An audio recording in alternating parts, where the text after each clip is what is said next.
오늘 우리 주신 하나님 말씀은 고린도전서 7장 20절에서 24절입니다. 각 사람은 부르심을 받은 그 부르심 그대로 지내라. 네가 종으로 있을 때 부르심을 받았느냐? 염려하지 말라. 그러나 네가 자유롭게 될 수 있거든 그것을 이용하라. 주 안에서 부르심을 받은 자는 종이라도 주께 속한 자유인이요. 또 그와 같이 자유인으로 있을 때 부르심을 받은 자는 그리스도의 종이니라. 너희는 값으로 사신 것이니 사람들의 종이 되지 말라. 형제들아, 너희는 각각 부르심을 받은 그대로 하나님과 함께 거하라. 아멘. 사도 바울 시대에 2000년 전이죠. 우리나라도 그랬습니다. 한 100여 년 전에 조선시대 때만 해도 양반이 있고 천민이 있고 한 것처럼 그 시대에는 굉장히 그게 심했겠죠. 주인이 있고 노예가 있고 종이 있고 이런 계급적인. 이제 이게 언제 문제가 되느냐 하면은 이게 사회에 그냥 계급으로 있을 때가 아니고 저 교회에 들어왔을 때 우리는 하나님 아버지 안에 한 가정입니다. 그래서 우리는 형제님, 자매님 하듯이 형제 자매입니다. 평등합니다. 누구나. 그런데 주인하고 노예하고 같이 앉아가지고 같이 김 집사님, 박 집사님, 지금 우리는 그런 시대적 상황을 안 겪어봐가지고 이게 얼마나 심각한 일인지를 잘 모르겠지만은 그 시절에는 그게 굉장히 심각한 문제였어요. 그래서 바울이 그 부분에 대해서 먼저 권면을 하는 겁니다. 부르심 그대로 하되 종이라도 주 안에서 자유인이 되고 자유인이라도 다 그리스도의 종이니라. 똑같다 이 말이에요. 우리는 다 주님의 종된 자들이고 또 내가 비록 노예고 종이라 할지라도 우리는 주 안에서 자유함을 얻은 사람들이다. 그래서 권면을 합니다. 그러면서 사람의 종이 되지 마라. 우리는 그리스도의 종이다. 이렇게 가르쳐요. 우리 그 선교 100년사에 우리나라도 굉장히 이런 아픔을 많이 겪으면서 일어났습니다. 우리나라도 세계 어느 나라 못지않았겠죠. 그때 양반과 이제 천민 계급이 있었는데, 천민 계급에 있는 사람은 예수를 믿는다고 교회를 오기도 힘들었습니다. 그래서 제일 먼저 우리나라에 무어 선교사라는 분이 와가지고 복음을 전하면서 교회를 세웠는데 곤당골 교회라고 우리 진박골 그러듯이 곤당골 교회라는 교회를 세웠습니다. 세워가지고 전도를 하니까 양반들이 처음에 몇 명이 들어왔어요. 양반들이 먼저 자리를 잡다 보니까 이제 그 당시에는 천민들, 상놈 그러기도 하고 그 자리에 못 들어온 겁니다. 그래서 앉아가지고 예배를 드립니다. 10명, 20명, 30명 이렇게 드렸어요. 그러던 중에 이 박성춘이라는 천민급에 있는 분이 한 분 계셨습니다. 이분은 원래 교회를 다니면서 문제가 된 게 아니고 콜레라가 걸려가지고 그 당시에 콜레라 걸리면 거의 죽습니다. 그런데 그 아들이 주일학교를 다녔어요. 그래서 당시에 무어 선교사님을 찾아와가지고 우리 아버지 좀 살려주십시오. 그런 거예요. 그래서 무어 선교사님이 듣고 가서 보니까 콜레라입니다. 그래서 그 당시에 우리나라에 제중원이라고 하는 현대의학의 그 병원이 하나 세워져 있었는데 거기에 이제 에비선 선교사라는 분이 계셨어요. 의사. 어려 선거한다고 오신 분인데 이분한테 부탁을 합니다. 좀 치료를 해달라고. 그래서 이분은 의이기도 합니다. 임금님의 그 의사였어요. 그런데 그 천민들이 사는 그 동네 그 집에 들어가 가지고 간절하게 마음으로 치료를 해줬습니다. 나았습니다. 한두 달 뒤에. 나고 나니까 얼마나 고맙습니까? 누구 한 사람 참 신경 써주는 사람이 없는 그런 천민으로 사는 사람을. 그래서 감사하는 마음으로 이제 교회를 나오기 시작을 했어요. 그래서 무호 선교사님도 너무너무 기쁘고 좋은데 그때 이제 문제가 생긴 겁니다. 양반들이 어떻게 이 천민이 상놈이 같이 들어오느냐, 우리하고 있는 자리에 못 오게 해라고 그랬어요. 그러니까 선교사님이 그걸 인정을 안 한 겁니다. 그런 게 어디 있느냐. 우리는 다 하나님의 자녀들이고 형제 자매인데 왜 그러느냐. 같이 예배를 드려야 된다.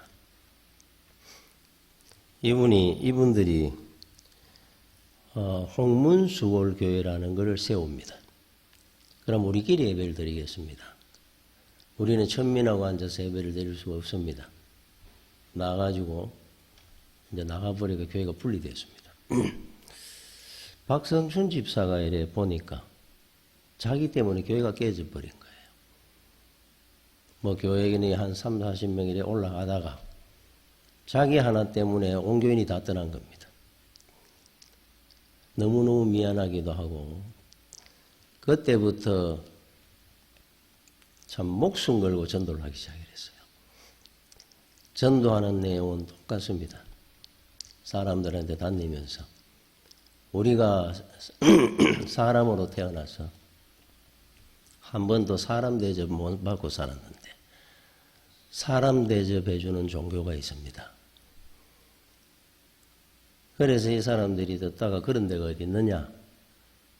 한 명 데리고 와가지고 나중에 시간이 가면서 홍문수골교회 그래서 양방교회 상농교회 우리 성교 명년산에 그래서 나온 겁니다. 홍문수골교회 가는 데는 양방교회고 곤다골교회 원래 양반들이 교회인데 이제 박성준 집사 때문에 이제 상농교회가 된 겁니다. 그래서 이제 이분들이 모여가지고 예배를. 자, 시간이 갈수록 곤다골교회는 계속 부흥하고 성장을 하는데 홍문수골교회는 갈수록 자꾸 침체하는 겁니다. 거기에 성령이 역사하시겠습니까? 그러니까 나중에 이제 서로 합치자. 이래서는 안 되겠다 이래가지고 둘이 합치게 됩니다. 그것이 지금 서울의 인사동에 있는 성동교회입니다. 곤다골교회와 홍문수골교회가 분리됐다가 다시 합쳐진 거예요. 그때부터 이제 양반과 천민이 함께 예배를 드리는 시대가 시작된 거예요. 그때는 물론 이제 남자 여자는 따로 앉았습니다. 쳐놔놓고 이쪽에 남자 이쪽에. 자, 그런데 이제 시간이 흘러가 1911년도에 이제 곤다골 그 성동교회에서 초대 장로 임직 투표를 했어요. 이제 처음 장로를 뽑았습니다. 근데 이제 박성준 집사 이쪽에는 한 명이 나오고 그쪽에 이제 양반 여러분이 나왔는데 박성준 집사만 또 된 겁니다. 그래서 한 차례 또 시험이 있기도 했습니다. 그러면서 점점 이제 그런 의식들이 없어지게 되고 지금 우리가 이래 생각하면은 참 말이 안 되는 거고 의의가 없는 이야기인데 그런 한 시대가 있었습니다. 그러니까 사도 바울이 2000년 전에는 이거는 뭐 굉장히 심했겠죠. 그래서 정말로 참 사랑하는 마음으로 진심으로 권면을 하는 겁니다. 우리는 하나님 앞에 다 함께 자유인이지 누구는 주인이고 누구는 노예고 종이고 없다. 그래서 우리는 하나님 앞에 다 한 가정이고 가족이고 형제 자매들이니까 평등하다. 이렇게 된 거예요. 제가 한번 이야기했는 기억이 나는데 목사님들도 그런 적이 있었습니다. 지금은 한 5, 60년, 1970년대에 좀 안 되겠습니다. 80년대. 전국이 이제 총회를 할 때마다 이제 경상도 목사님, 전라도 목사님. 그래가 그때 이제 전라도 목사님들이 이제 반발을 했는 이유가 하나 있어요. 총회장을 하던 실세들은 전부 경상도 목사만 하고 서울이나 충청도도 다 있잖아요. 그런데 또 희한하게도 전부 경상도 목사들만 계속 휘어잡고 하는 거예요. 그러니까 전라도 쪽에 있는 목사님들이 반발이 난 거예요. 이런 법이 어디 있느냐. 우리끼리 나가서 차라리 총회를 하나 만들자. 그래서 호원총회라 그래가. 호원. 전라도 총회를 만들었습니다. 그 당시에 목사님 한 2,000여 명이 큰, 많이 나왔죠. 총회가 휘청거렸습니다. 지금은 호원총회 아직도 있다고는 들었는데, 지금은 이제 다 복속이 다시 됐습니다.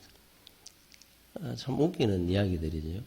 천국에 전라도 천국이 있고 경상도 천국이 있으며 양반 천국이 있고 상놈 천국이 있겠습니까? 참 하나님 나라에서 이래 볼 때는 말도 안 되는 일들이 인간 세상에는 세속적인 생각을 가지고 많이 일어납니다. 교회 안에서는. 23절에 사람들의 종이 되지 마라. 자, 사람의 종이라 하는 건 두 가지 의미가 있어요. 첫째는 방금 제가 얘기했듯이 우리는 하나입니다. 평등합니다. 누구나. 사장도 있고 종업원도 있을 수 있고 뭐 같이 나와서 같이 헌신하고 그러시는 평등한데 단지 여기는 큰 가정과 같습니다.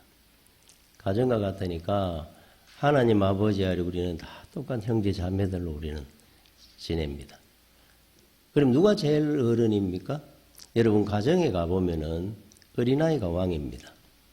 어린아이가 제일 높임 받습니다. 어른들은 늘 양보해야 되고 어린아이 위주로 가정을 이루어 갑니다. 똑같은 원리가 일어나야 돼요. 교회에도. 자, 신앙 연륜이 짧다든지 초신자들이 교회의 왕이 돼야 되고 자, 직분이 올라갈수록 집사님, 권사님, 장로님, 안수집에 올라갈수록 뼈는 익을수록 고개를 숙인다고 낮아지는 자리가 교회입니다. 근데 이걸 세속적으로 잘못 생각하면은 세상 그 지위나 이런 걸로 판단을 하면은 상도덕에 서로 상처를 주기도 하고 교회가 굉장히 시끄러워집니다. 그래서 그런 마음을 먼저 가지는 것이 제일 신앙 인격이 그래서 굉장히 중요합니다. 자, 두 번째 사람의 종 그러면은 이거는 세상적인 것에 종이 되지 목매이지 마라 하는 의미도 있어요. 재물, 어떤 뭐 성공, 또 거기에는 사람도 있을 거고, 사람을 하나님보다 더 믿는다든지 의존한다든지, 그건 잘못된 거죠. 사람은 내 인생을 결정지을 수 없습니다. 생사화복의 주관자는 하나님이잖아요. 그리고 재물이 내 인생의 목표가 되고 전부가 된다든지 권력이 그렇게 살면은 불행해집니다. 우리는 오직 하나님을 바라보고 사는 것이 우리 성도들입니다. 여러분 그 성경의 인물들을 보면 모르드게 같은 사람이 나오죠. 모르드게 그 왕궁의 경비대에 소속되어 있던 사람이에요. 그 당시 하만이라고 하는 사람은 총리라 그러니까 2인자입니다. 아수에로 왕의 꼭 다음이 되는 엄청난 권세를 가지고. 자, 지나가면은 인사를 하면 됩니다. 그런데 인사를 하는데 이분은 어떤 의식을 갖고 있냐. 하나님의 무릎을 안 꿇는 겁니다.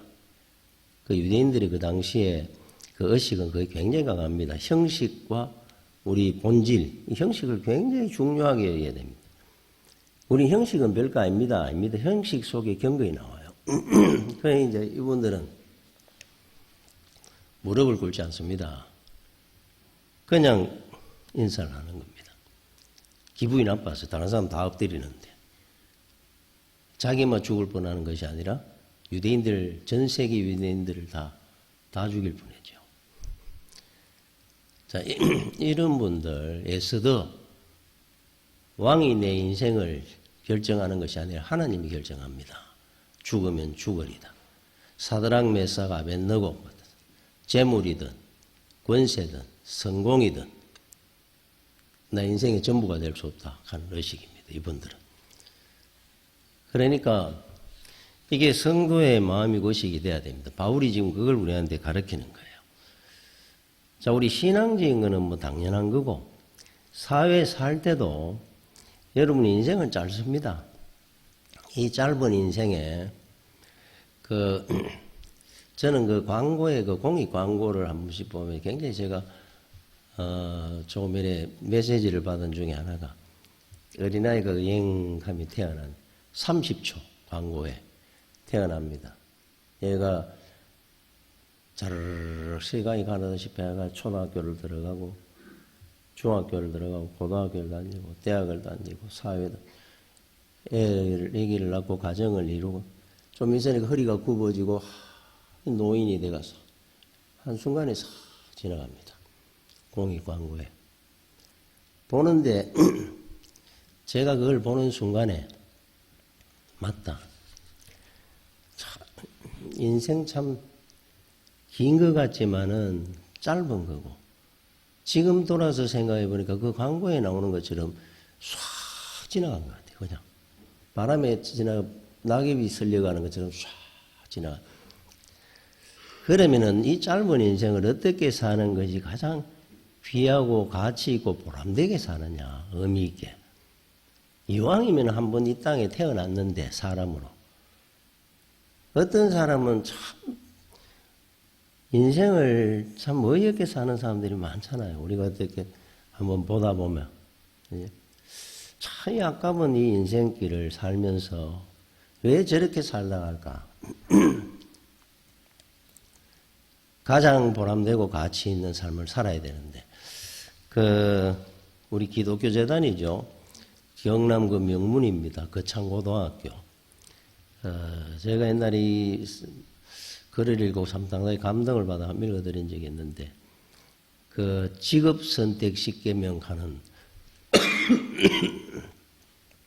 학생들한테 학교에서 가르치는 선화 붙여놓은 것 10가지 계명입니다. 학생들이 졸업을 하면은 이런 직업을 선택해라.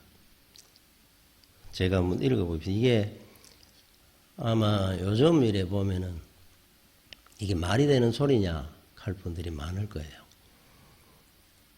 임금이 적은 쪽을 선택해라. 내가 원하는 곳이 아니라 나를 필요로 하는 곳을 택해라. 승진의 기회가 오히려 없는 곳을 택해라.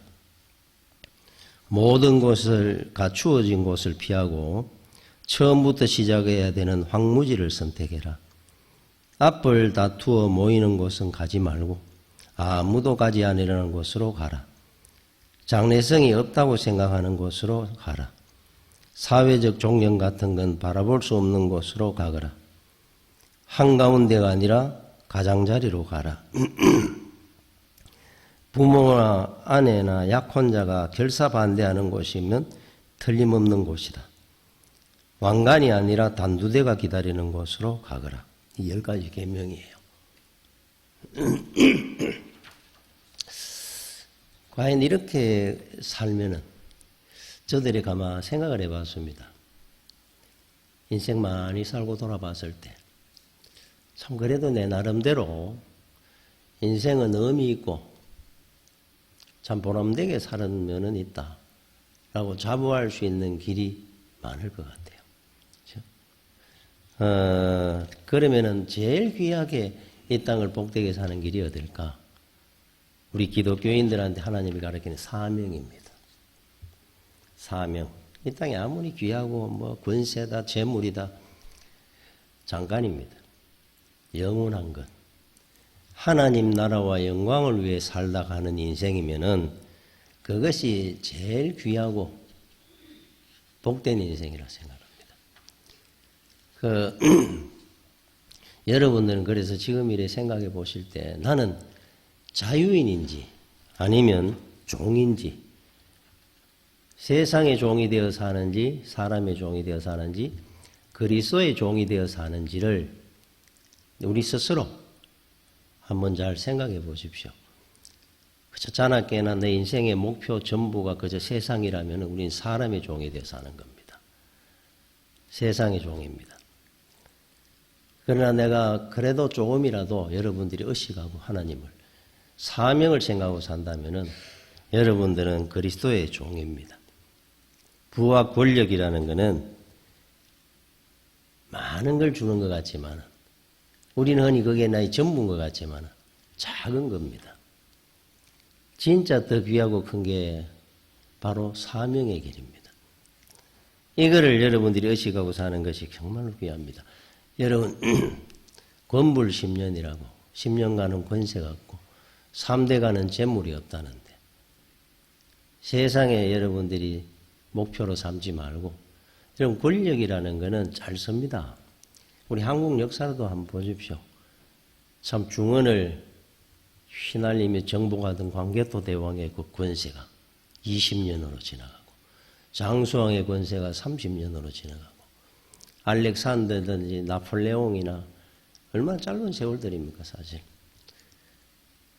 그런데 어떨 때 보면 참 허무한 거는 그 권세를 가지고 누리기 위해서 부모도 형제도 다 죽이기도 하고 버리기도 하고 과연 그렇게 얼마나 많은 후회의 길을 남길까 그런 생각이 듭니다. 여러분 권세보다 더 귀한 것은 그리스도의 종이 되어 사명의 길을 가는 거예요. 여러분 성경에 보면은 사람 이름 쫙 나오면 연내되는 장이 하나 있어요. 마태복음 1장입니다. 예수 그리스도의 계보라 쫙 나옵니다. 그 읽어보면서 아브라함부터 쭉 보다 보면 이름 하나하나 읽는데도 너무너무 은혜됩니다. 17대, 42대니라 하밀에 나올 때 보면 야, 참 천년 왕국이고 하나님 은혜와 복이 자손만대로 천년을 간다 그러더니 참 한 대도 안 꺼내고 쫙 하나님 지켜가시는구나. 두 번째 이름 나오면서 은혜되는 장이 하나 있어요. 이건 짧습니다. 누가복음 3장 1절 2절에 제가 이름을 한 밀고 8명의 이름이 나옵니다. 여기요. 디베료 황제, 디베료라는 것은 로마 티베리우스 황제를 이야기합니다. 황제가 통치한 지 15대. 곧 본디오 빌라도가 두 번째 본디오 빌라도가 나오죠. 유대 총독으로 헤롯이 갈릴리의 분봉왕으로 그 동생 빌립이 두레와 드라고니 지방의 분봉왕으로 루사니아가 아빌레네의 분봉왕으로 얀나스와 가야바가 대제사라고 있을 때에 하나님의 말씀이 빈들에서 사가랴의 아들 요한에게 임한지라 세례요한의 하나님 말씀이 임하더라. 8명 이름이 나오죠. 자, 이 8명의 이름이 나오는데 그 당시에 최고 권력자 7명이 나옵니다. 앞에. 최고 권력자입니다. 전부 왕들입니다. 빌라도 총독, 티베리우스 황제부터 해가 쫙. 그 다음에 대제사장이라 하는 그 권세가 엄청납니다. 안나스와 가야바. 안나스는 장인이고 가야바는 사위입니다. 원래는 한 대로 이렇게 끝인데 왜 2대째 그냥 내려가면서 했느냐? 총독에게 뇌물을 주고 자기가 물러나며 사위를 물려줬어요. 그럼 같은 권세를 누렸습니다. 계속. 집안이 영원할 줄 알았겠죠. 자, 안나스와 가야바. 그런데 마지막에 한 사람, 빈들에 있는 하나님 말씀이 사가랴의 아들 빈들에 있는 요한에게 임한지라. 자, 하나님의 말씀은 요한에게 가더라. 그 왕들, 총독, 황제를 지나가가지고 광야에 아무도 알아주지 않은 노숙자 세례요한에게 하나님 말씀이 쫙 임해가더라. 자, 여기서 제가 방금 권세가 얼마나 짧은지 그죠? 아무것도 아니다 하는 거는 이분들이 왕궁에 있을 때 이 사람은 광야에 살았습니다. 벌판에.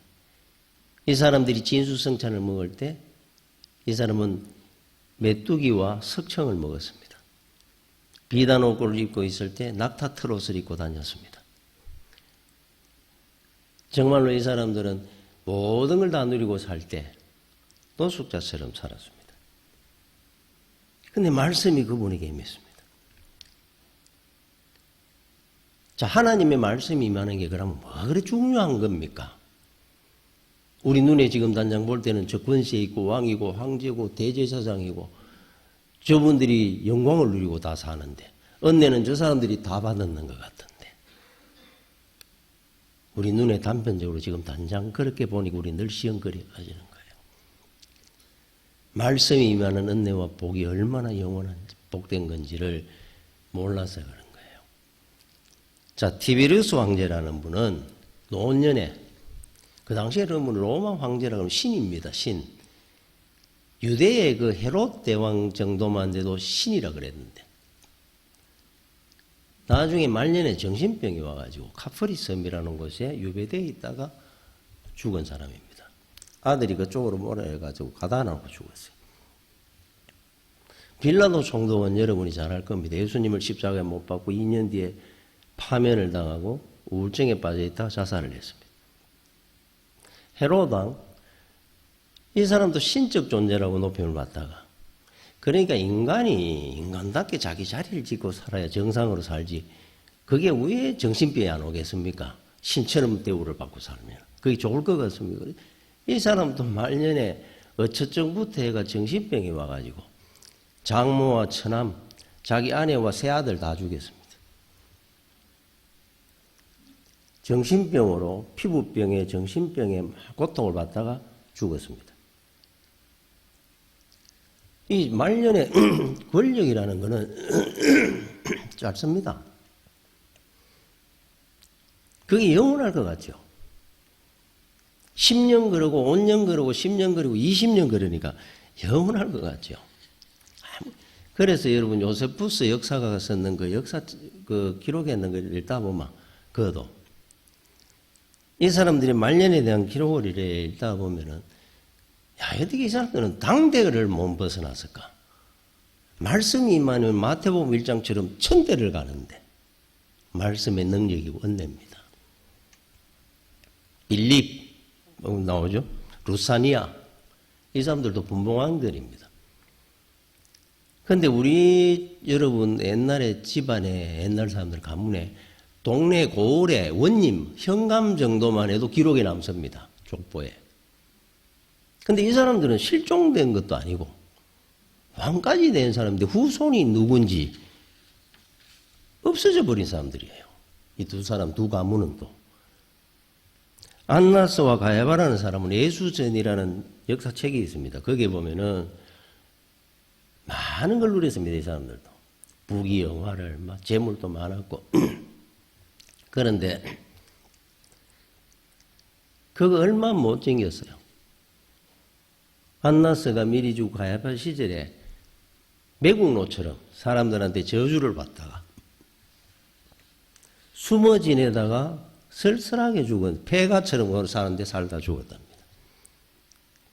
자, 이분들은 이 땅에 있을 때 이미 심판을 받았잖아요. 최고봉 올라와 있다 낭떠러지 바로 떨어졌어요. 이 사람들은 또. 이런 사람들도 있습니다. 아니면 몇 대 뒤에라도 그래 될 수도 있겠죠. 왜냐하면 하나님의 말씀은 살아있으니까 말씀은 곧 심판입니다. 말씀이 어느 쪽으로 임하느냐 얼마나 큰 은혜고 능력인지 모릅니다. 자, 여러분들은 지금 여기 앉아서 말씀을 듣습니다. 하나님의 말씀이 여러분 눈에는 안 보이지만 세례요한 또 받겠습니까? 말씀이 임하는 것을. 말씀은 눈에 보이지 않지만 영적인 것은 쫙 차고 들어갑니다. 그 심령 속에 그 집안에 가문의 저주를 벗겨라. 말씀이 쫙 들어가 보십시오. 자, 들어갑니다. 그 은혜와 복이 여러분 주일학교 아이들한테 전화놓고 말씀을 전하고 여러분들이 있다가 이런 말씀을 제가 전하면은 듣지 않습니까? 우리는 이 은혜와 복이라는 것은 말로 다 못합니다. 그런데 어떻게 말씀이 세례요한에게 빈들의 사람인 세례요한에게만 임했을까? 이유는 아주 간단합니다. 이런 사람이 물론 성령이 충만한 사람이기 때문에 성령 충만하게 된 이유는 하나입니다. 우리는 지금도 마찬가지입니다. 의지할 곳이 없는 겁니다. 이분은 믿을 데가 없는 겁니다. 첫째는 지닌 것이 없습니다. 단지 목표는 하나입니다. 인생의 전부는 하나님입니다. 이게 빈들입니다. 말씀이 들어가서 앉아있을 자리가 있는 거예요. 지금 여러분들은 사람들 앞에 가지고 자랑할 수 있는 게 뭐가 있습니까? 나는 이런 것이 나는 갖고 있다. 저런 걸 갖고 있다. 그것이 여러분의 자랑이 되고 그거를 여러분이 조금이라도 믿고 사는 부분이 있다고 한다면 거기에는 말씀이 임할 수가 없습니다. 그 심령에는 비껴갈 겁니다. 왜 예수님이 제자들을 뽑아낼 때 12명을 우리가 볼 때 전부 어렵고 힘든 사람 위주로 뽑혔을까? 세상에 의지할 거 자랑할 거 가진 게 없는 사람들이에요. 무시했고. 그러니까 하나님 말씀이 찾아 들어가는 겁니다. 그 빈자리에. 빈자리가 있었거든요. 꽉 차 있습니다. 욕심과 이기심과 경쟁심과 자랑거리와. 말씀이 어디 도록했습니까? 세례요한에게 하나님 말씀이 임한 이유입니다. 자, 지금 또 똑같이 하나님 말씀은 주어지는데 이 말씀을 얼마나 은혜가 되고 이 말씀이 내 속에 들어오면 바로 역사가 일어나고 해결이 일어나고 응답을 받게 되고 왜 그렇다고 생각합니까?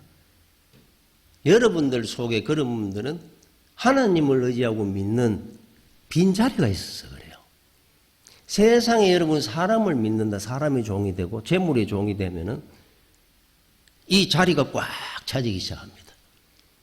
하나님 말씀이 지나가지 여기에 들어오지를 못합니다. 앉을 자리가 없으니까. 사모함이 없으니까. 그죠? 시편 81편 10절에 11절에 나는 너를 애굽 땅에서 인도하여 낸 여호와 내 하나님이니 내 입을 크게 열라 내가 채우리라 하였으나 내 백성이 내 소리를 듣지 아니하며 이스라엘이 나를 원하지 아니하였도다. 하나님이 한탄입니다. 나는 너희들의 하나님이다. 생사화복의 주관자다. 창조주다 나는.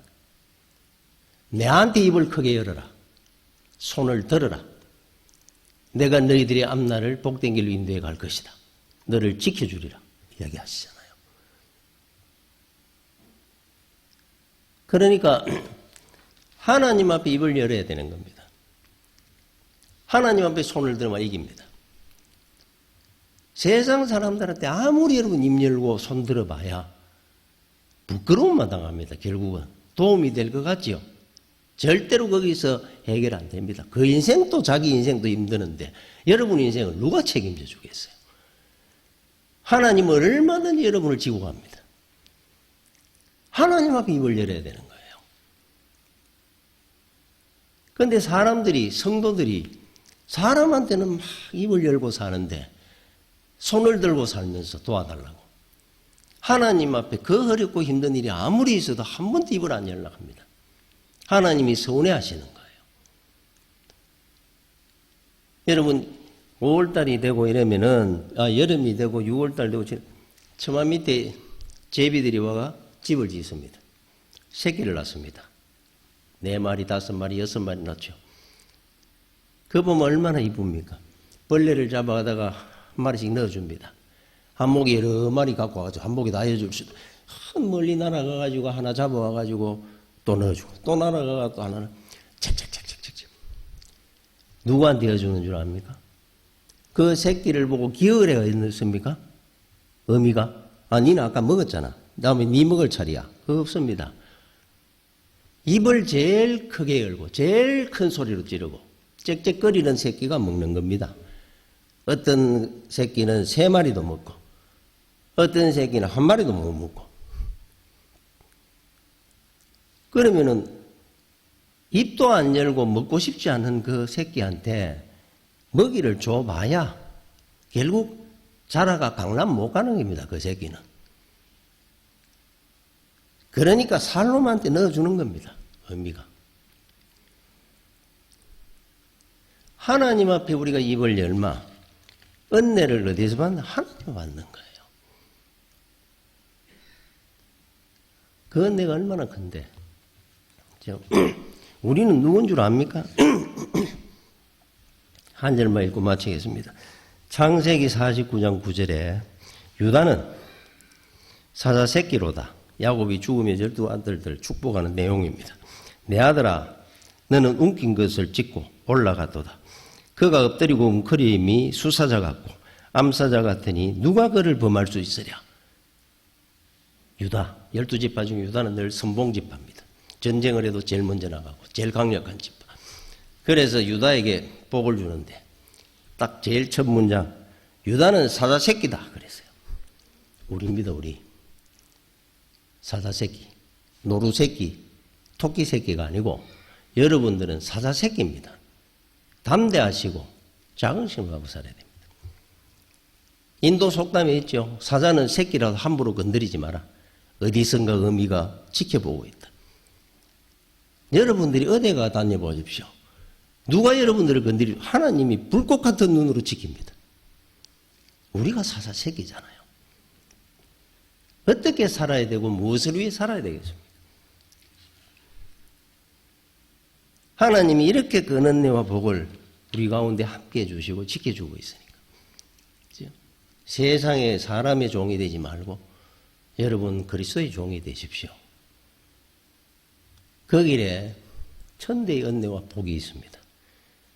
주님을 바라보고 사는 여러분들이 되시기를 축원합니다. 기도하겠습니다. 주여 은혜를 감사를 드립니다. 우리가 믿음의 길 승리할 수 있도록 강건케 해주시옵시고 사명자의 길을 잘 달려갈 수 있도록 귀한 은혜를 베풀어 주시옵소서. 예수님 이름으로 기도드립니다. 아멘.